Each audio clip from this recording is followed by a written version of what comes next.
really re-engineer, rethink the way that we can help somebody, to help guide them on a pathway to economic self-sufficiency, to help them on a pathway ultimately to happiness. Because I know a lot of people in this room, it hurts your soul if you see somebody suffering and you know that you can do something about it, that you can lend them a helping hand. I mean, I've seen people on the side of the road and I think to myself, there is something that can be done. There is no reason, if they do not want to be there, that they should be there. So how do we legitimately help people? And this really emanated from talking to a lot of people all across the state about how can we do better, not going into it with a preconceived notion of, oh, we know how to do this, we're government, we'll figure it out. No, government's the problem, right? You're the solution. So how do we then leverage government to be able to help the people across the state and leverage the resources that the governor mentioned are already existing in society? Well, the idea came from you going around and talking to key stakeholders, whether it was the faith-based community, whether it's the nonprofits, whether it's the private sector, local government, state government. And when you go and talk to key people who are in the fight, you find something becomes very clear, and that is it's all siloed. There are good things happening, but there's little communication and collaboration to be able to help good people in need of help. There are good people who are willing to help. The question is can you make the connection? And so you saw that. So then we internalized that and we said, okay, because of the late 1960s and the way that people who were vulnerable came into government to get assistance, we said, okay, well, because we're government and the most vulnerable people are coming in to get help, we're uniquely positioned to be able to make a connection now with people who need help to go back to the community where they had always been, really from the beginning, right? The community is always the one that's the key player to make a difference, not government. So now we're able to get them back in a meaningful way back into the community to get help. So how do we do that? What is this process, this pathway to self-sufficiency, which is also pretty novel for government, which I think is great. If we see you're on government assistance, how about this? How about we call you? And the navigators will say something as simple as, hey, I see that you're in need of help. What's going on? How can we help? Where do you see yourself in 5 years? And imagine what that does to somebody's soul to think, man, you're taking an interest in me. You want to see what I have the potential to do. You want to be able to walk with me, to be able to help me get on this pathway. So that's very special. We also take a unique approach, as he mentioned, with the sheriff's deputies, all 67. That's impactful because, as what he said, you have our deputies who are on the front lines and they see a lot of suffering. But sometimes they don't know where to go and they don't know where to turn. And they might know of 1 or 2 nonprofits, but maybe if they get into this the Hope Florida initiative, they can understand there's a lot more. Hey, call this number, or let me let you talk to somebody who's involved in this, and they're going to help you. You know, our CPIs, our Child Protective Investigators. So, you know, prior to the governor being elected, they would be going out, they would be investigating child abuse and neglect. If they didn't see any reason to take a child from the household, a lot of times prior to him, that's where the story would end. But they would see that they needed help, that there were problems there. So how about now reach out to a Hope Florida navigator and start to get in front of it? And how about this? How about we keep people out of government? How about we prevent people from having to go into a potential culture of dependency? How about we help them communicate with the communities so that way they can start to see their God-given potential. They can start to see the pathway. They can see that there are skills out there that they can acquire through all of the things the governor's done, vocational, technical, rapid credentialing, paid apprenticeships, all of our colleges. We even have Hope liaisons in all of our 28 colleges across the state. Now they can start to see it, and then they can start to see, and it doesn't happen overnight. Pathway to economic self-sufficiency is going to take a minute, but now you can start to see that there are jobs available to meet the skills, and it all becomes clear. And you have that one navigator who's holding their hand, because again, it goes back to what I said earlier. A lot of people who are calling who want to admit that they're suffering and need help don't want to have to tell their stories 18,000 times to 18 different people, to 18 different bureaucracies, only to have to keep sticky notes on the refrigerator door to figure out who did I talk to. It's hard. And you're struggling, and you're suffering. You're trying to keep a job. You're trying to put food on the table. There's a lot of opportunity out there within the community. You need that navigator to be able to hold your hand, to take on the burden, and to help navigate all of the different entities that are out there. What else I'm very proud of, that we're the first state in the nation to do, is to embrace the faith-based community in a meaningful way. And that is a game changer. And I would recommend every state across the United States to do the same. And here's why. We have 16.5 million people of faith across the state of Florida, 20,000 institutions of faith. They've always been there, ready and willing to help, but they never knew some of these people were over here suffering in need of help. So now government has become a communicator and a collaborator with the churches, which is huge. He mentioned the care portal technology. That's really the connective tissue that we use. So as our navigators are working, as they talk to somebody, right, who's in need of help, let's say they're talking to a single mom, and that mom's going through a list of things that she might need help with. There are nonprofits, right? We're going through a Rolodex of all of the nonprofits that are available to be able to meet those needs. But then we take it one step further. We go to our churches, and we use something called the care portal technology, which is really fantastic. So you have the navigator saying, okay, I see you're having a hard time. Like, this is a true story, actually. There was a mom who had a broken refrigerator, and she was really struggling to keep food fresh in the house and didn't know what to do. So the navigator put into the care portal request an electronic alert to all of the participating faith-based organizations saying, can you help this mom? ? Within minutes, it was met.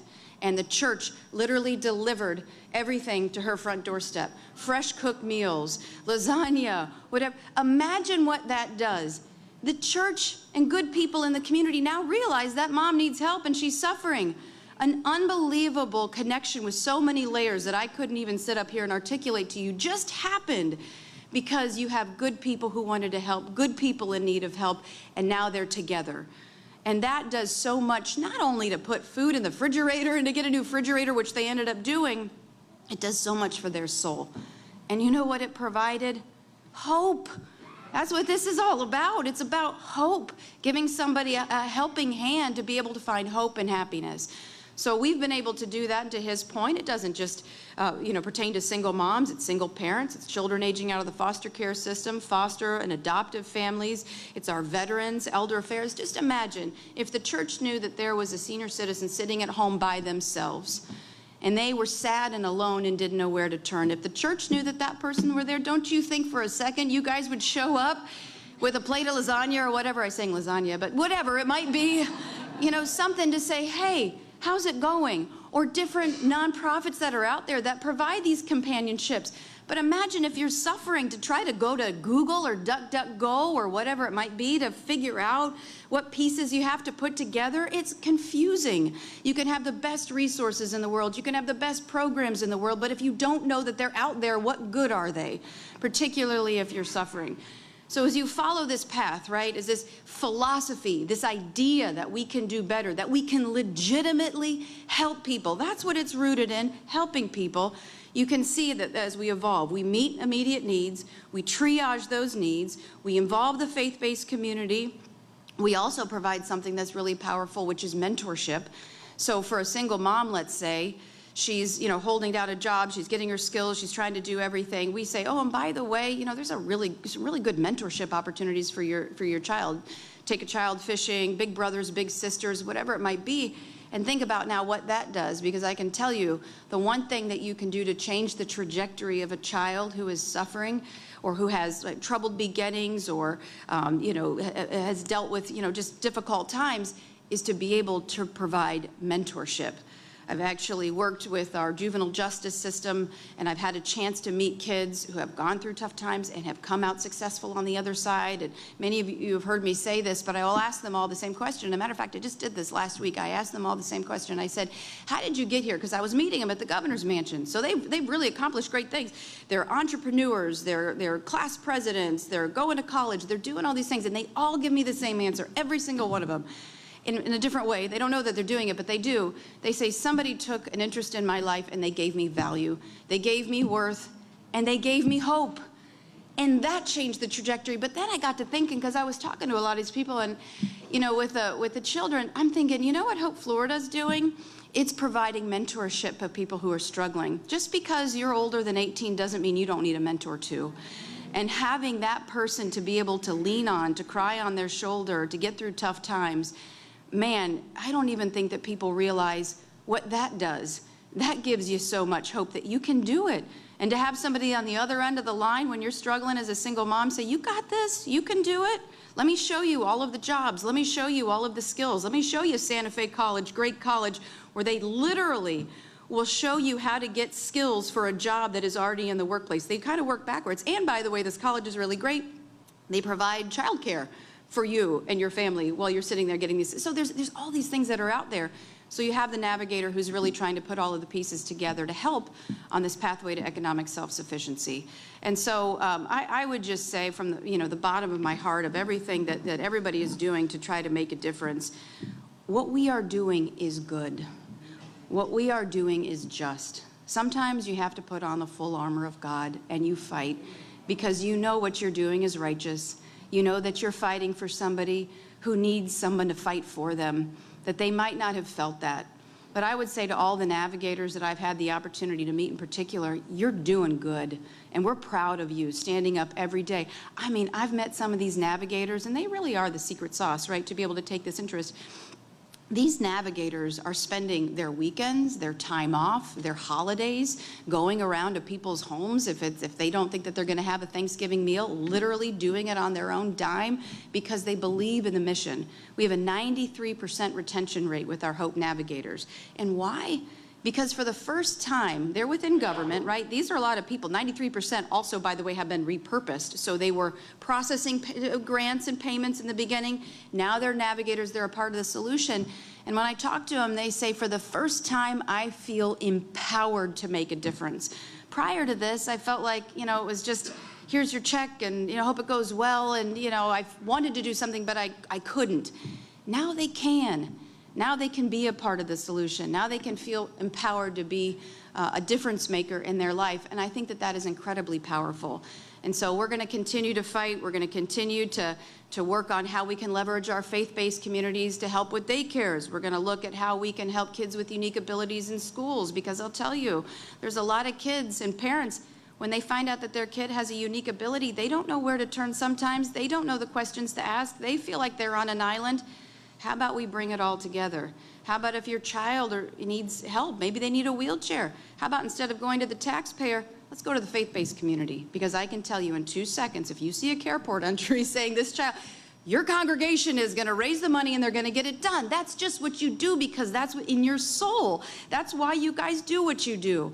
And so that's why we wanted to leverage that to work collaboratively with government. And so the last thing I'll say is no matter what, is written, don't ever let politics get in the way of purpose. And at the end of the day, I would just ask, the media to really do one thing. Just give the number, okay? 833-GET-HOPE, because people who are watching, people who are reading, there are people who are suffering and they do not know where to go.